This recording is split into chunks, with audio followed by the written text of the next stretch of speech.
अमरावती जिल्ह्यामध्ये 10,000 बोगस मतदार आहेत। मतदार याद्यांमध्ये घोटाळा करून हे सरकार सत्तेत आलंय।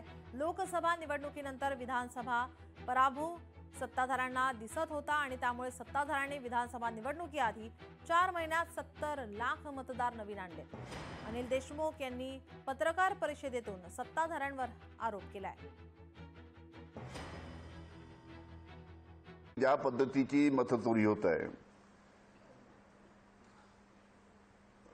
ईव्हीएम मध्ये तर मॅनिप्युलेशन आहेच, पण त्याचबरोबर मतदार याद्यामध्ये ज्या पद्धतीने अनेक त्रुटी आहेत, दुबार नाव आहे, अनेकांचे बाहेरचे नाव त्या ठिकाणी आणण्यात आलेले आहे, बाहेरच्या मतदारसंघातले, बाहेरच्या राज्यातले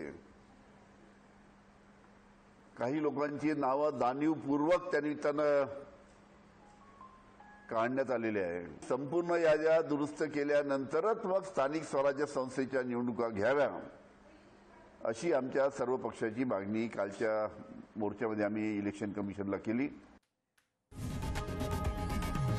लोकशाही मराठी ऐका, पहा, जागरूक रहा।